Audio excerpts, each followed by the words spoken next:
इंतहाई अहम जो हसास मामलो हिन वक्त ज़ेरे है बहस है क़ौमी असम्बली जो ऐवान हुए या हुए अदालती फ्रंट हिन वक्त KP ऐं पंजाब असम्बली में इलेक्शन वारे मामले ते खां पोइ जेका सूरत हाल पैदा थी है उन खां पोइ उन ॾिस में जेके बैक टू बैक डेवलपमेंट्स थियनि पियूं।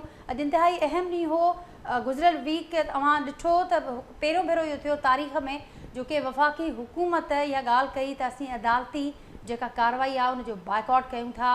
हीउ पहिरियों भेरो नज़र आयो। उन खां पोइ अॼु इंतहाई अहम ॾींहुं हो। अॼु केस जी ॿुधणी रखियल हुई ऐं जॾहिं हीअ अदालत में जेको नाज़रीन फारूक नाइक साहब पेश थियो त अदालत उन खां सवाल बि इहो रखियो तव्हां असांखे जेको रिपोर्ट थिए पियो ॿाहिरि उहो इहो रिपोर्ट थिए पियो तव्हां अदालती कार्रवाई जो बाइकआउट करे चुका हो त अव्हां हिते मौजूदु आहियो। जंहिंखां पोइ इहो ॼाणाइबो त जेको अलामियो जेको हिन खां पोइ जेको इलामियो जेको पार्टीज़ जे इजलास खां पोइ ॿाहिरि आयो आहे उन में किथे बि अहिड़ो कोई ज़िक्र न आहे। बहरहाल उन मामले ते हिकिड़ी कंफ्यूजन मौजूदु आहे।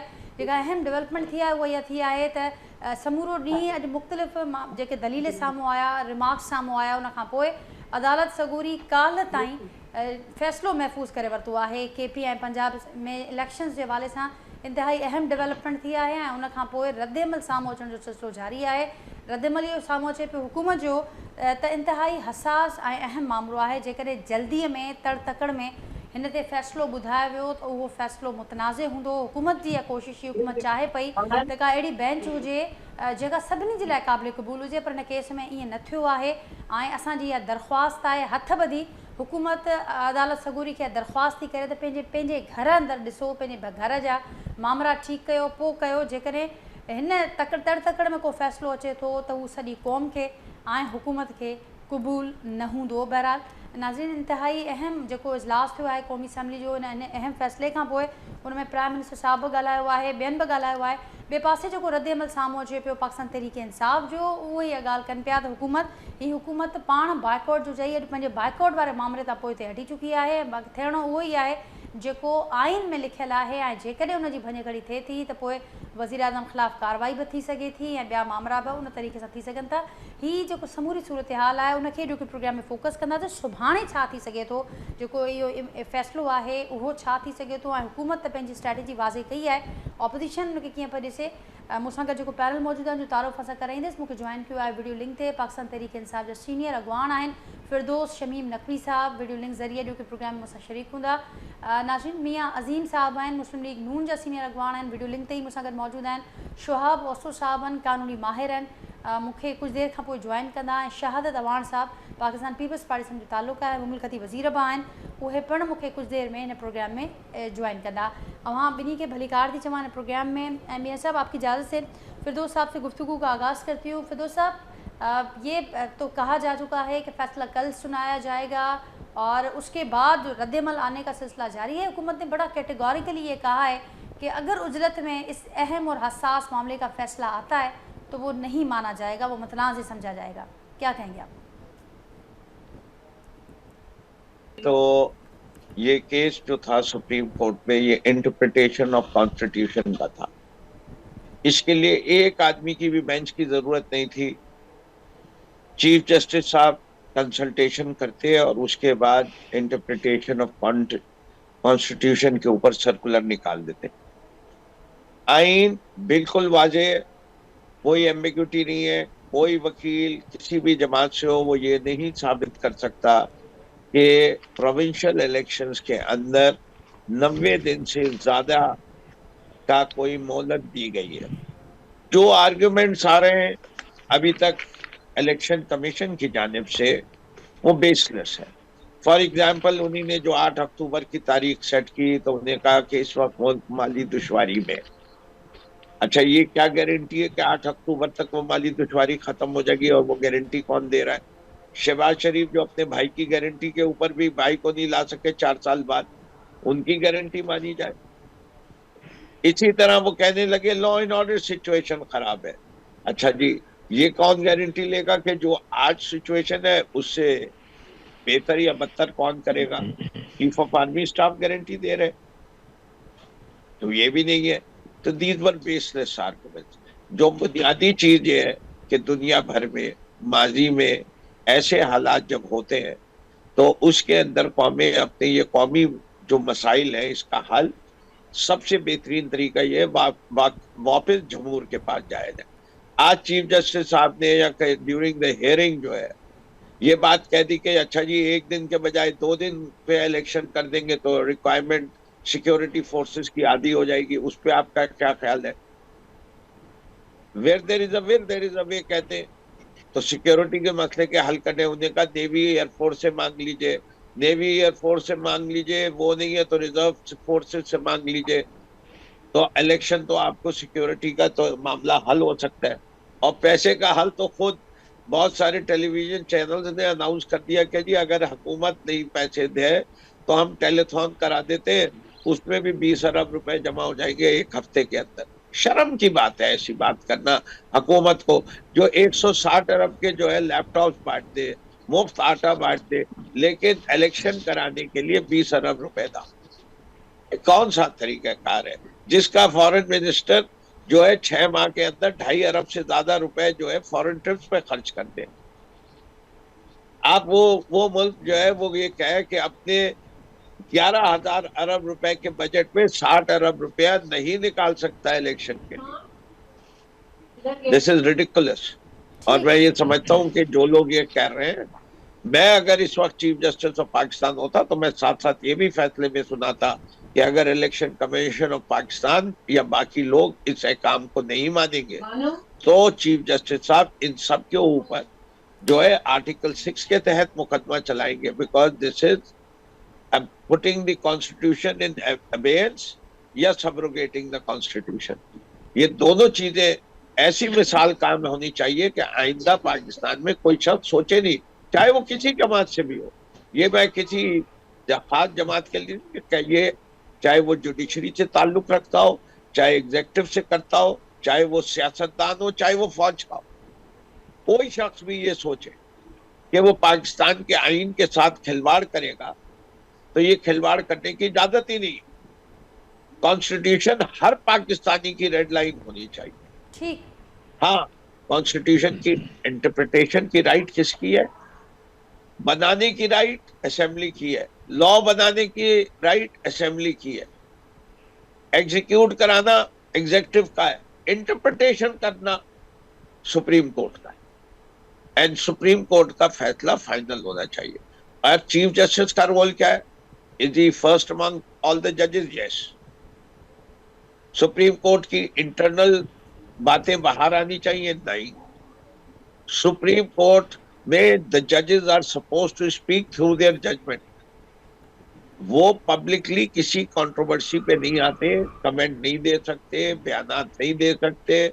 उन्हें जो कुछ करना है वो अपने जजमेंट के जरिए बोलेंगे।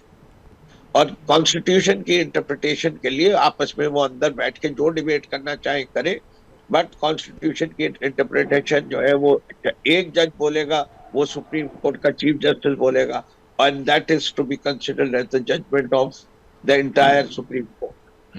जो डिबेट चल रही थी वो ये चल रही थी कि ये केस सोमोटो लिया जा सकता है या नहीं।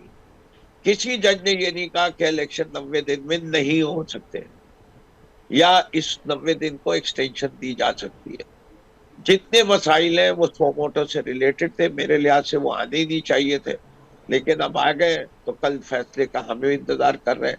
और अगर कोई कहता है वो नहीं मानेंगे तो हम ये भी बता रहे हैं कि पाकिस्तान तहरीक इंसाफ जो है वो पार्टी है जिसके खिलाफ इन्हीं चीफ जस्टिस साहब ने हमें निकाला था हुकूमत से, और हमने बड़ी खामोशी से वो फैसले को सहा था। लेकिन हम अपनी अदलिया के साथ खड़े हैं, हम आइन के साथ खड़े हैं, और हमें आइन का हर फैसला आइन के मुताबिक हम अपनी सारी जद्दोजहद कर रहे हैं और उसी पे चलते रहेंगे। ठीक फिरदौस साहब, आपका मौक़िफ़ आ गया। मियां अज़ीम साहब भी हैं, शुआब बसु साहब ने भी हमें ज्वाइन किया है, उनको भी वेलकम करते हैं इस प्रोग्राम में। मियां अज़ीम साहब क्योंकि हुकूमती पार्टी से ताल्लुक़ रखते हैं और एक बड़ा मौक़िफ़ अलग रखती है हुकूमत इस सारे मामलात पर।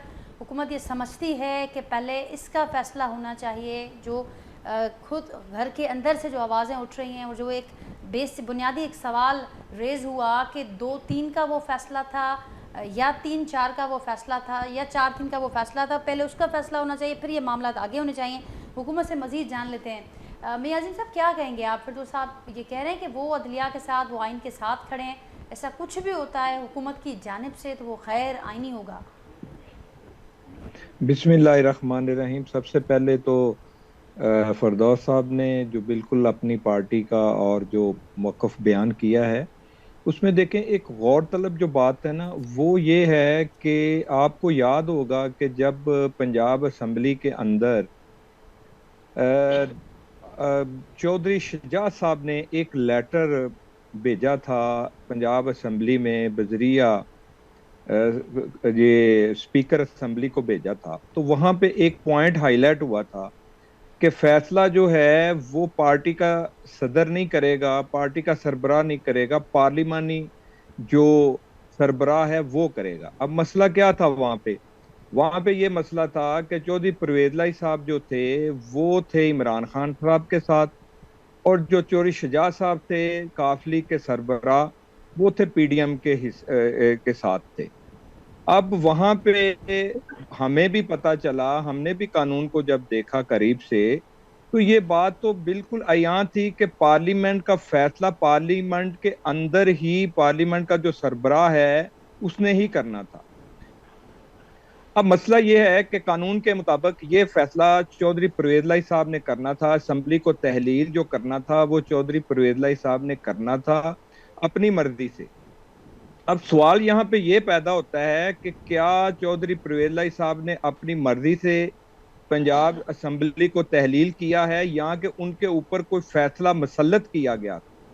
और ये चौधरी परवेज लाई साहब ने बेशुमार मर्तबा टीवी के ऊपर ये कहा है कि मैंने खान साहब को ये कहा कि पंजाब असम्बली को तहलील ना करें, लेकिन उन्होंने मेरी बात ना मानते हुए ये फैसला मुझसे करवाया और मुझ पे ये फैसला मुसल्लत किया, और अब ये खान साहब ये भुगत रहे हैं।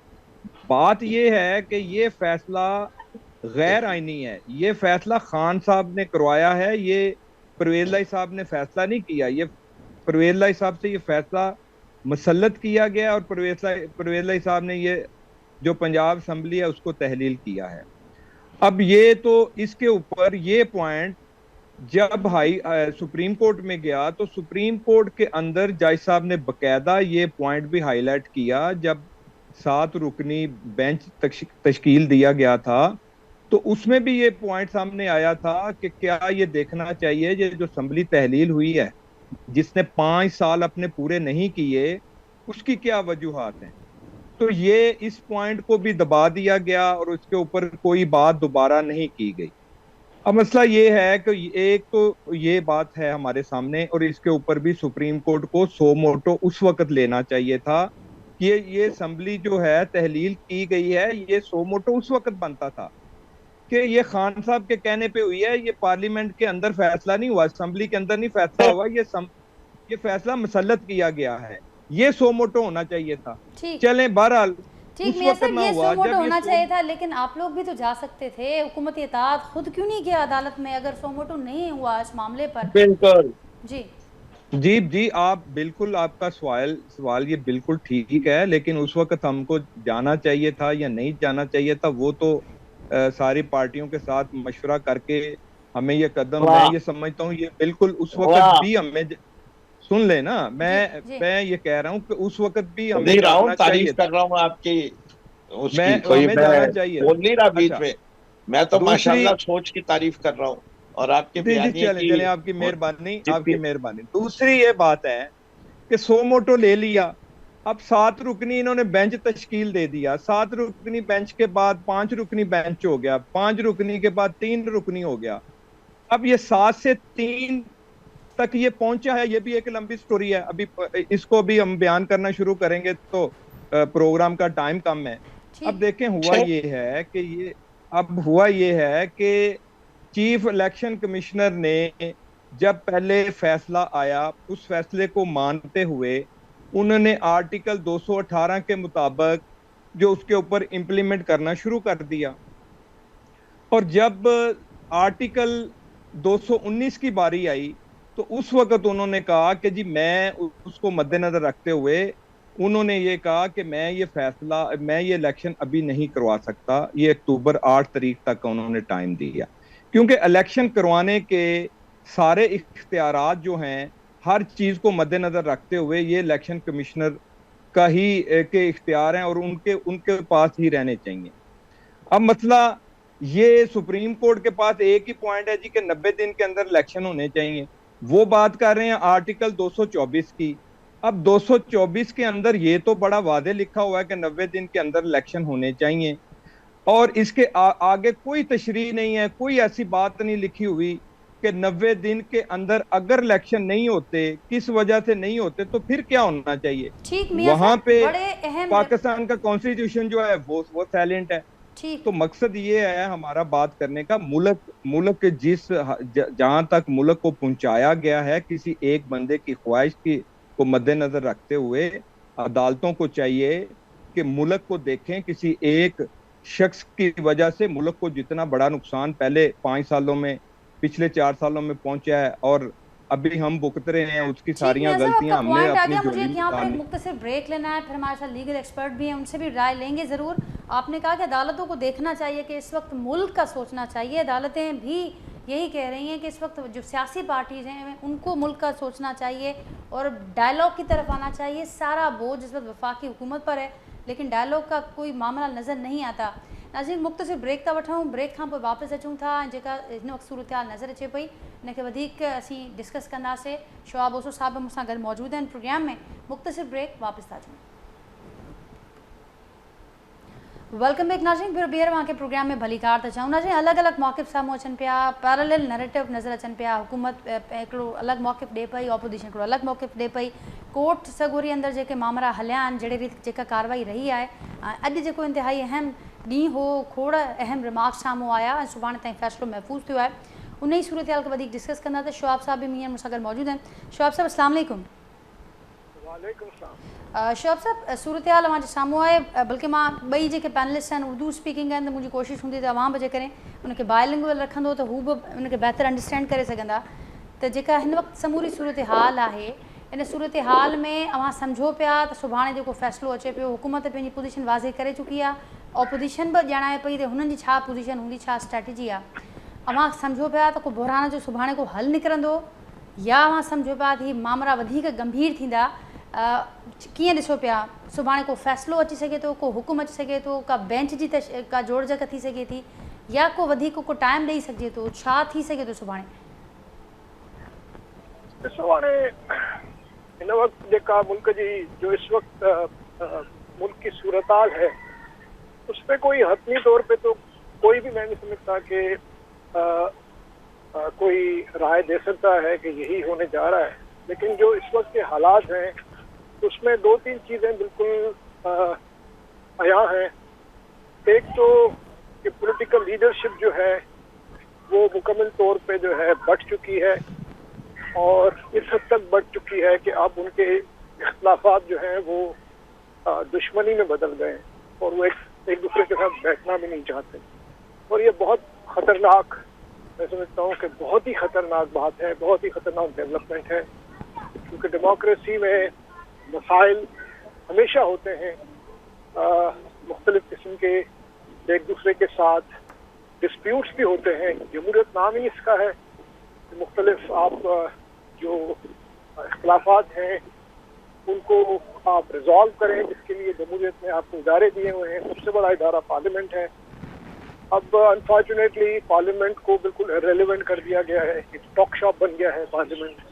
पहले खान साहब ने इस्तीफा दे दी, और उसके बाद अब जो आप हालात देख रहे हैं पार्लियामेंट में, कोई कंसेंसस बिल्डिंग के लिए इसकी कोई ना कोई पर्सनैलिटी है, न कोई इदारा है।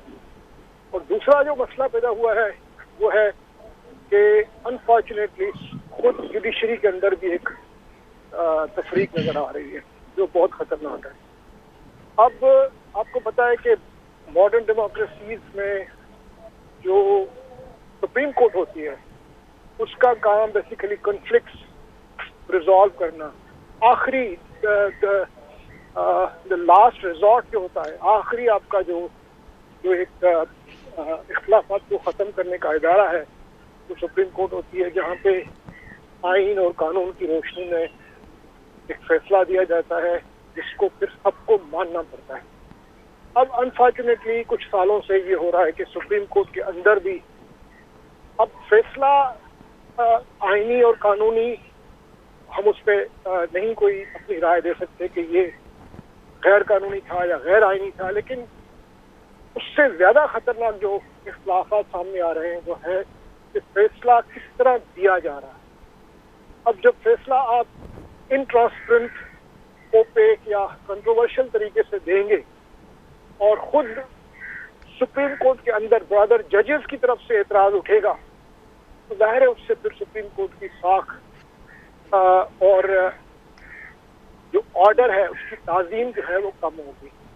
और यही हुआ है इस वक्त। देखा जाए तो मैं समझता हूँ कि ये जो 90 डेज की बात है बिल्कुल दुरुस्त है, आइन में इससे कोई इख्तिलाफ ही नहीं है, कोई किसी किस्म का कोई अभाव नहीं है। लेकिन अब इस 90 डेज की एप्लीकेशन के लिए कि 90 डेज में इलेक्शंस करवाने हैं आपको, उसके लिए अगर सुप्रीम कोर्ट के अंदर एक ही आवाज हो और हर जज आइन को इसी तरह से ही पढ़े, और जो पढ़ रहा है, मैं समझता हूँ कि किसी भी जज ने ये नहीं कहा कि ये 90 डेज का की जो कदगन है ये गलत है। लेकिन अब चूंकि सुप्रीम कोर्ट के अंदर इख्तिलाफ पैदा हो गया है, सुप्रीम कोर्ट की बेंचेस जो है वो टूट रही हैं, बन रही हैं, और जजेस जो है एक दूसरे के खिलाफ ओपनली पब्लिकली स्टेटमेंट दे रहे हैं, उससे मैं समझता हूँ बहुत बड़ा नुकसान हुआ है कि अब कोई ऐसा इदारा नहीं बचा जो कन्फ्लिक्ट को रिजॉल्व करे। शोएब साहब, आप समझते हैं कोई दरमियानी रास्ता निकल सकता है? आजकल उस पर भी बड़ा एक बहस हम देख रहे हैं कि मुख्तलिफ फॉरम्स में इस पर हो रहा है। कोई दरमियानी रास्ता आप समझते हैं सारी सूरत में हो सकता है? देखिए, अब हुआ ये है कि इस वक्त की जो सिचुएशन है कि एक जनरल परसेप्शन यही है कि अगर कल इलेक्शंस होंगे तो शायद खान साहब स्वीप करेंगे, और यही परसेप्शन है जिसकी वजह से जो पीडीएम की गवर्नमेंट है वो शायद इलेक्शंस में जाना नहीं चाहती। और अब आप जाना तो नहीं चाहते, लेकिन अब उससे बचने का तरीका क्या है? बचने का एक ही तरीका है कि आप सुप्रीम कोर्ट को कंट्रोवर्शियल बनाओ, जो कि उससे भी खतरनाक है, क्योंकि अगर आपने सुप्रीम कोर्ट को भी कंट्रोवर्शियल बना दिया और पूरा तो फिर क्या होगा? फिर तो इसका मतलब ये है कि अगर कल ये मामला सड़कों तक चला गया और लोग निकल आए और फिर एक खुदा न खास्ता कोई सिविल स्ट्राइफ की तरफ हम चले गए, तो फिर तो जो पहले होता रहा है जिस तरह 1977 में हुआ और करवाया गया, फिर वही सिचुएशन हो जाएगी और फिर न खान साहब को कुछ मिलेगा न पीडीएम को कुछ मिलेगा, और फिर कई सालों तक मैं समझता हूँ कि फिर जाके किसी को होश आएगा तो शायद फिर कोई नया मीसाक जमहूरियत साइन होगा। लेकिन उस वक्त तक तो पानी बहुत ज्यादा पानी जो है बह चुका होगा पुलों के नीचे, और पता नहीं जो मुल्क की सूरत हाल है, जो इकोनॉमिक कंडीशंस है, उसमें जो अगर खुदा न खास्ता कोई टेक ओवर होता है या इस तरह की कोई इंटरवेंशन होती है डायरेक्ट या इनडायरेक्ट, तो जो मुल्की हालात हैं, जो इस वक्त इकोनॉमिक कंडीशंस हैं, एक इनस्टेबल पॉलिटिकली इनस्टेबल मुल्क में न कोई इन्वेस्टमेंट आएगी, न आपके अंदर जो खुद यहाँ का लोकल इन्वेस्टर है वो कोई लॉन्ग टर्म इन्वेस्टमेंट सोचेगा, और उससे तो फिर मैं समझता हूँ बदहाली और जो ये इस वक्त इन्हसास है वो अपनी बुलंदी तक पहुँचेगा, और फिर पता नहीं मुल्क का क्या होगा। ठीक शोएब साहब, आपने जो सवाल किया मैं उसका जवाब दूं कि बीच का रास्ता क्या है? बीच का रास्ता तारीख है, जो खान साहब को भी पढ़नी चाहिए और जरदारी और मियां साहब को भी पढ़नी चाहिए कि जब आप महाजराई को एक ऐसी सतह पर ले जाओगे जहाँ कोई मिल बैठने का कोई कॉमन ग्राउंड बने ही ना, तो दोनों को कुछ नहीं मिलेगा। ठीक, इसी पे लेते हैं फिरदौस शमीम साहब से मौक़िफ़ उनका। फिरदौस साहब, क्या कहेंगे आप? देखिए, मेरे ख्याल से ये हमारा कौमी मसला है, और मैं बहैसियत पाकिस्तानी जो राय रखता हूँ, जो कि मेरी पार्टी की राय से मुख्तलिफ भी हो सकती है, ये मेरी ज़ाती राय समझ के की जाए। मेरे नज़दीक हाल ये है कि स्पीकर को तमाम पार्टीज के लोगों को बुला लेना चाहिए असेंबली में, और वहाँ बैठ के हमें इलेक्शन के ऊपर गुफ्तगू करके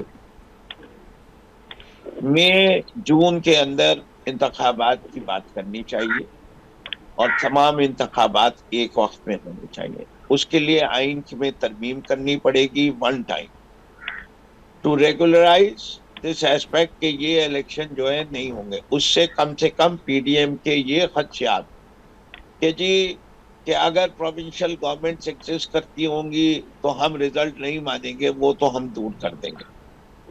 इलेक्शन को फेयर एंड फ्री होना चाहिए, ट्राइब्यूनल्स को प्री कंसीव्ड होना चाहिए और ट्राइब्यूनल्स पाबंद होने चाहिए कि जो भी डिस्प्यूट आएगी इतने ट्राइब्यूनल्स हो कि वर्कलोड उसके लिहाज से कि जी 5 केस 10 केस से ज्यादा और उन्हें 60 दिन के अंदर अंदर निपटाने लाजिम हो और उसके लिहाज से इंश्योर किया जाए कि इलेक्शन में जरा सी भी धांधली ना हो और ये सबको मान लेना चाहिए।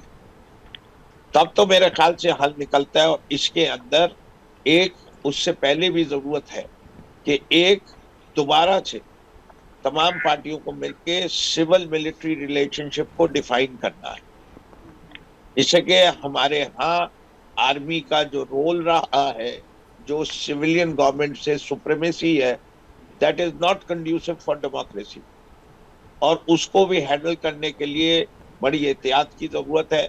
इसलिए कि sudden withdrawal of the army मुल्क के इंटरेस्ट में नहीं है, लेकिन विड्रॉल जरूरी है फ्रॉम सिविलियन मैटर्स।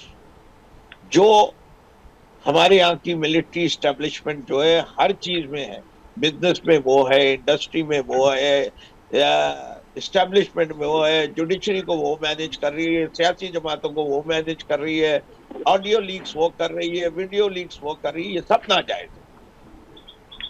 इसकी इजाजत नहीं देनी चाहिए। पाकिस्तान के आइन की फंडामेंटल ऑब्जेक्टिव रेजोल्यूशन दोनों के खिलाफ है। इसलिए ये काम भी इसी असेंबली को करना है, वरना अगली असेंबली को करना पड़ेगा आके। लेकिन आर्मी न्यूट्रल इदारा रहना चाहिए टू दी एक्सटेंट कि they can not show their बायस।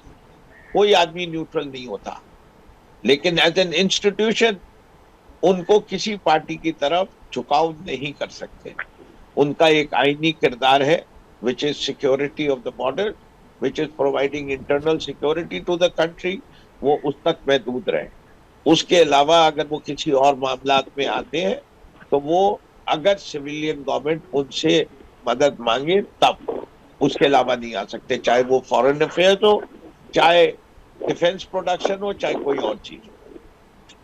ठीक, लेकिन मैं तो बड़े वाजे तौर पे समझता हूं जाएंगे इस पर। ये आपने कहा कि अब मिल बैठना होगा और अपने तफसील से वो मामला भी रखे। खान साहब बैठ जाएंगे इस पर? खान साहब ने कल वाजे किया है फिर से कि वो टीम बैठ जाएगी उनके, वो नहीं बैठेंगे।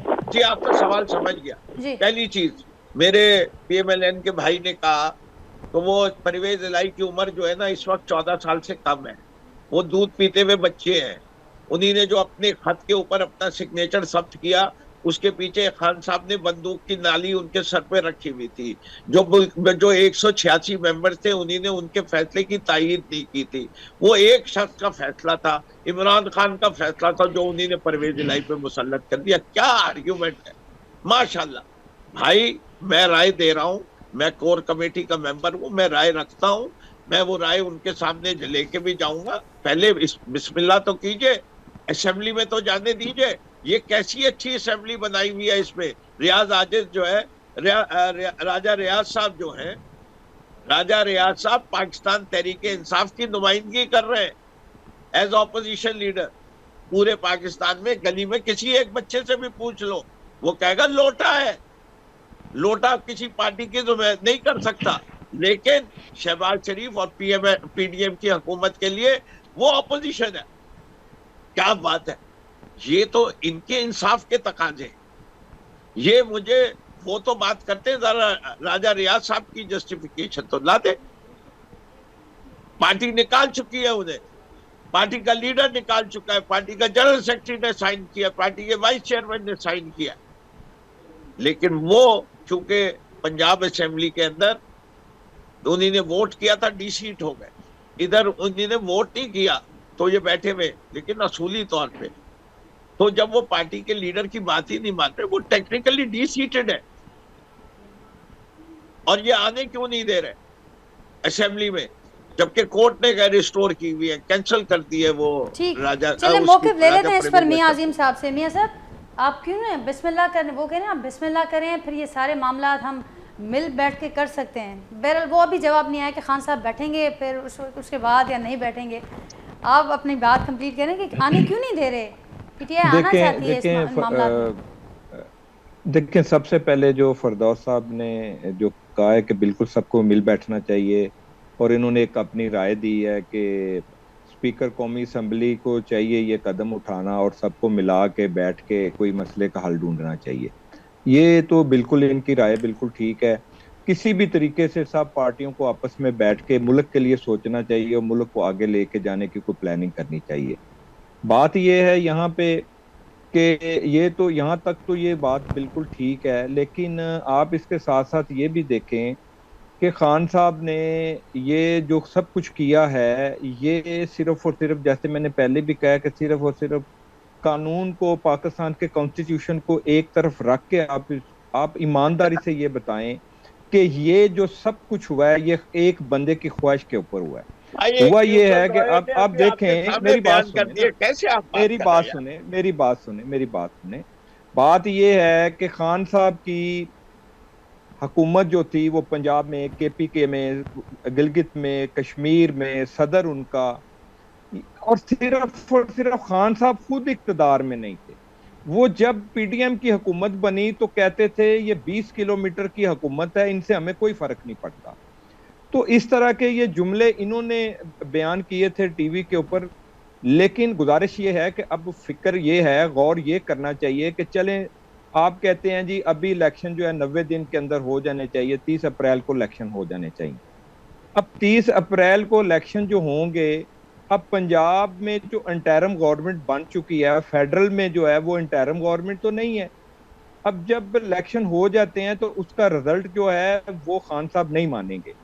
ये खदशा जो है ये बिल्कुल मौजूद है। अब होना क्या चाहिए, फेयर एंड फ्री इलेक्शन की जो हम बात करते हैं, फेयर एंड फ्री इलेक्शन उस वक्त होने चाहिए जब पूरे पाकिस्तान के अंदर वफाक में भी इंटरिम गवर्नमेंट बनी हो और उसके मुताबिक पूरे पाकिस्तान में इलेक्शन हो, तो वो सबके लिए बेहतर होगा।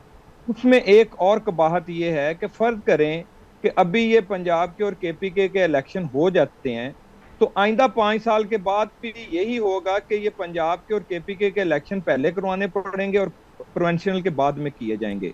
तो ये खजाने के ऊपर एक मजीद बोझ भी हमें डालना पड़ेगा। उस पर बड़े पॉजिटिव रिमार्क्स आए चीफ साहब के आज। वो ये कहते हैं कि ये एक ही दिन पर इंतखाबात होने का जो आइडिया है बड़ा ज़बरदस्त है, लेकिन साथ साथ वो ये भी कहते हैं, अटॉर्नी जनरल से उन्होंने ये कहा है कि हुकूमत इसमें लीड ले और आप लोग मिलकर मामला को हल करें, डायलॉग करें। बड़ी जिम्मेदारी है इस वक्त ये अहम हुकूमत पर। तो वो तो बार बार अदालत की फ्रंट से बात सामने आती है, हुकूमत उस पर क्या सोच रही है? देखें, मुल्क के मफाद के लिए तो देखें, अगर पीडीएम के अंदर 11 जमातें बैठ के मुल्क के मफाद के लिए बैठी हैं, तो खान साहब ने तो सबको चोर और डकैत बनाया हुआ है। हर स्पीच के अंदर वो यही कहते हैं ये चोर हैं, डकैत हैं, डाकू हैं, हमने इनके साथ नहीं बैठना। तो बैठना किसके साथ है? तो बैठना वो सीधा सीधा कहते हैं कि हमें फौज जिस तरह पहले हमें लेके आई है उसी तरह हम वो उनके साथ बैठने के लिए तैयार हैं, वही हमें इक़्तिदार में लेके आ जाएं। पर ये बैठने के लिए जो कहते हैं, हम तो कह रहे हैं कि अब ये बैठें, लेकिन हम तो जब अपोजिशन में थे उस वक्त भी कहते थे कि आप हमारे साथ मिलके बैठ के इस मुल्क को आगे लेके जाएं। अब आपकी जो नलायकियां हैं, आपकी जो गलतियां हैं, उसकी कौम को सजा ना दें। लेकिन गारंटी का भी तो मसला है। आज ये भी अदालत में कहा गया कि अगर हुकूमत यकीन दहानी करवाती है कि वो इंतखाबात के हवाले से, तो फिर कुछ सोचा जा सकता है। और थोड़ी देर पहले फिरदौस साहब ने भी यही बात की कि इससे पहले जो गारंटीज हुकूमत की जानिब से दी गई, फिर उन पर वो उस तरीके से अमल तो नहीं हुआ। तो अब तो उसका भी मसला है कि क्या गारंटी है कि अब नहीं होते तो 8 अक्टूबर को इंतखाबात हो जाएंगे। अब जिन मसाइल का जिक्र हो रहा है वो बाद में नहीं होंगे, तो उसका कोई हल तो निकालना होगा। पहली बात तो ये है कि 8 अक्टूबर को इलेक्शन नहीं होते। मुझे ये बताएं कि प्रोविंशियल जो गवर्नमेंट है उसकी मुद्दत रह कितनी गई? आप ये देखें, उसके 5 साल वैसे ही पूरे होने वाले हैं। तो क्या ये दोनों इलेक्शन एक साथ हो जाएं? इसके लिए सुप्रीम कोर्ट या खान साहब या पीडीएम सारे बैठ के एक फैसला इस नतीजे पे पहुंचे हैं कि क्या आइंदा जो इलेक्शन होने हैं वो भी क्या एक साथ ही होने चाहिए या अलग-अलग होने चाहिए, ये सारी चीजों के ऊपर गौर करना चाहिए। तमाम पार्टियों से बालातर होकर सिर्फ और सिर्फ पाकिस्तान का सोचना चाहिए। और दूसरी ये बात है कि जो फरदौस साहब ने कहा है कि फौज का जो रोल है वो बिल्कुल हम उससे इत्तेफाक करते हैं। जब हम अपोजिशन में थे अब भी हम बिल्कुल ये कहते थे उस वक्त भी कि फौज को महदूद होना चाहिए पाकिस्तान के कॉन्स्टिट्यूशन के अंदर, उसके मुताबिक उनका एक रोल होना चाहिए, अपने अदारे को वो संभालें, मुल्क को संभालें। जो दफाई मामलात हैं उसमें वो इंटरफेयर करें, अपने सारे मामलात, जो सियासी मामलात हैं वो सियासतदानों के ऊपर छोड़ें। लेकिन ये उस वक्त जब खान साहब इक़्तिदार में थे तो खान साहब चीफ ऑफ आर्मी को अपना बाप तस्वर करते थे। इनके जो MNA हजरात हैं वो कहते थे चीफ ऑफ आर्मी का जो सरबराह है वो बाप होता है। तो अब उसी बाप को कहते हैं कि बाप ने बेटे के साथ बहुत बड़ी ज्यादती की है। तो उस वक्त जब मियां नवाज शरीफ साहब चीफ ऑफ आर्मी के खिलाफ बात करते थे कि इन्होंने हमारे साथ ज्यादती की है, तो उस वक्त खान साहब जो थे वो चीफ ऑफ आर्मी के साथ खड़े थे। तो बात ये है कि ये कॉल और फेल में जो फर्क है, जब अपोजिशन में आए हैं, अपोजिशन में बैठ के कोई और बात कर रहे हैं, इक़्तिदार में बैठ के कोई और बात कर रहे हैं। खान साहब को चाहिए अपनी जात से बाहर निकलना। अगर वो कौम के लिए कुछ करना चाहते हैं तो अपनी जात से बाहर निकल के फिर कौमी सोच रखें और कौमी सोच के साथ आगे बढ़ें। साहब आपका पॉइंट आ गया। इससे पहले जब शवाब साहब से बात हुई तो उन्होंने कहा था कि दोनों को इस वक्त जो बड़ी सियासी पार्टीज हैं, जो जिम्मेदार हैं, उनको तारीख को दोबारा पढ़ना चाहिए। तो मैं एक उनसे फाइनल कमेंट लूंगी शवाब साहब से, इसके बाद ब्रेक की तरफ चलते हैं। मुझे एक मिनट सबीन दे दें, इसका जवाब दे दें। पहले तो मैंने तजवीज यही की थी कि इलेक्शन जो है वो एक साथ हो और असेंबली में बैठ ले। दूसरे very quickly, daddy Zulfikar Ali Bhutto ने अयूब खान को कहा, नवाज शरीफ जौलक को अपना बाप कहते थे, PTI कहती थी army and us are on the same page. हमने कभी बाप नहीं बनाया आर्मी को। हमने तो एक मिनट, तो बाप जिन्हीं ने बनाया उन्हीं ने बनाया। मैं फिर दोहरा रहा हूं, अपने एक्सपीरियंस से कहा है हमने, मैं बड़ी खामोशी से सुनता रहा। मैं फिर दोहरा रहा हूं, इससे पहले कि हम अपने लॉयर फ्रेंड के पास जाए, कि PTI पे मैं अपनी जानिब से ये प्रपोजल दे रहा हूं कि असेंबली में आए और सिंगल पॉइंट एजेंडा पे बात करें, होल्डिंग ऑफ इलेक्शन। आइन में तब्दीली ओनली वन टाइम। क्या इंडिया में प्रोविंस के और सेंट्रल फेडरल गवर्नमेंट के इलेक्शन एक साथ होते हैं? नहीं होते। दुनिया में बहुत सारे मुल्क ऐसे हैं जहां provincial elections and national elections एक साथ नहीं होते। यूनाइटेड स्टेट्स में नहीं होते। दुनिया की 2 बड़ी जमहूरियतों का तो मैंने आपको मिसाल दी। अगर आप प्राइवेटली है तो मैं 11 जमहूरियतों के आइन कोट कर सकता हूँ आपको, जहां वो साथ नहीं होते। तो बाकी मुझसे ज्यादा इल्म रखने वाले वकील साहब मौजूद हैं, वो इस पॉइंट को कवर कर लेंगे। That what you are asking is not there. और अगर PTI की गवर्नमेंट आएगी तो मैं आपको ये बात की एश्योरेंस देता हूँ कि अगला इलेक्शन जो होगा वो इंशाल्लाह प्रोविंशियल और नेशनल का साथ होगा। इससे कि हम ये सेक्रीफाइस दे देंगे कि नेशनल असेंबली के इलेक्शन को 3 माह पहले करा दें। ठीक है, कौम को ये फाइनल कमेंट। जी देखें, मैं समझता हूँ कि फिरदौस साहब की और PMLN के जो स्पोक्स पर्सन हैं, दोनों की बातों में काफ़ी मुमासलत है। दोनों कम से कम ये एक्सेप्ट कर रहे हैं कि इस वक्त सवाए नेगोशिएशंस के और कोई हल नहीं है। लेकिन अब मसला ये है कि माजी में भी हम यही देखते आए हैं कि उसूली तौर पे तो सब लोग अग्री करते हैं, लेकिन अमली तौर पे फिर जो उनके पार्टी इंटरेस्ट और पर्सनल इंटरेस्ट होते हैं, या आजकल जो दुश्मनियाँ बन गई हैं, वो फिर जो है मुल्की मामलात पे हावी हो जाते हैं। इस वक्त मैं समझता हूँ कि इन दोनों अपोजिशन और गवर्नमेंट के लिए एक विंडो ऑफ अपॉर्चुनिटी है, इस वक्त भी है, कि वो बैठें और इसका कोई आईनी हल निकालें। क्योंकि जैसे जैसे दिन गुजरते जा रहे हैं, मैं समझता हूँ कि हालात हमारे ख़राब होते जाएंगे। और अगर हमने अपने माजी से ना सीखा, क्योंकि मैं बिल्कुल मादरत से कहूँगा कि दोनों पॉलिटिकल पार्टीज, यानी दोनों पॉलिटिकल जो हमारे इस वक्त फोर्सेस हैं, दोनों हमेशा इस्टेब्लिशमेंट की गोद में रहे। अब भी वो गोद में रहना चाहते हैं, लेकिन अब चूंकि इस्टेब्लिशमेंट जाहिर अपने पत्ते अभी उसने जो है वो कैप्टेड क्लोज टू देयर चेस्ट, क्योंकि वो अपने इस वक्त जो सूरत हाल है, इकोनॉमिक कंडीशन ऐसी अच्छी नहीं है। लेकिन अफसोस से मुझको कहना पड़ता है, मैं फरदौस साहब के इस बात पे बिल्कुल मुत्तफिक हूँ, लेकिन पीपल्स पार्टी हो, PMLN हो और इमरान खान साहब हो, इन तीनों ने अपनी ज़रूरत के मुताबिक इस्टेब्लिशमेंट के साथ मुकमुका किया, इस्टेब्लिशमेंट को मजबूत किया, मोरल ग्राउंड दिया, इवन उनको कॉन्स्टिट्यूशनल अथॉरिटी दी कि वो आके अपने जो आपके जो टिपिकल जो पॉलिटिकल इश्यूज हैं उसमें भी वो मुदाखलत करें, बजट पास करवाएं, आपके लोगों को उठाएं, डिसअपियरेंसेस करें आपके लिए, आपकी हुकूमत बचाएं। जब आप ये करेंगे तो फिर उसके नतीजे तो निकलेंगे। लेकिन अच्छी बात यह है कि दोनों ने अब अच्छा खासा सबक सीखा है, या सीखना चाहिए उनको। दोनों ने देख लिया कि अल्टीमेट रियलिटी क्या है। रियलिटी वही है कि अगर आप आइन से और कानून से हटके हुकूमत चलाने की कोशिश करेंगे तो फिर अल्टीमेटली हाल यही होगा। ठीक। इस वक्त दोनों के लिए मैं समझता हूँ एक ही रास्ता है, आइन की किताब खोलें, बैठें और अपने जो पॉलिटिकल जो इस वक्त कंटेम्प्रेरी जो इश्यूज हैं उनको भी ज़हन में रखें और फिर ये सोचें कि किस तरीके से इस सारे मसले को हल करना है। ठीक शौब इमरान साहब, खान साहब बहुत को अहम भी बात। हमारी जी। भी एक तरह से एक ख्वाहिश भी है और एक हम डिमांड भी करते हैं कि वो थोड़ा सा लचक पैदा करें और अपना नैरेटिव जो है वो जो उन्होंने इतना सख्त बना दिया है, सब चोर हैं। तो मैं बहुत से लोग हैं जिनके बारे में कह सकता हूँ जो PTI में बैठ के जो उन्होंने कुछ किया उनको भी आप कह सकते हैं इस तरह, लेकिन आप स्टेट्समैनशिप दिखाएं। अगर PDM आपको कहती है कि आप आए टॉक्स करें तो मैं टीम भेजूंगा, टीम से कुछ नहीं होगा, क्योंकि टीम का जाना इसका मतलब यह है कि सिंबॉलिकली आप उनको अपने बराबर नहीं समझते हो।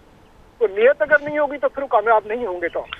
आपको बैठना चाहिए, टीम के साथ जाएं, बैठें, लीड लें और मुल्क को इस संगीन जो इस वक्त खतरात हैं उससे निकालें।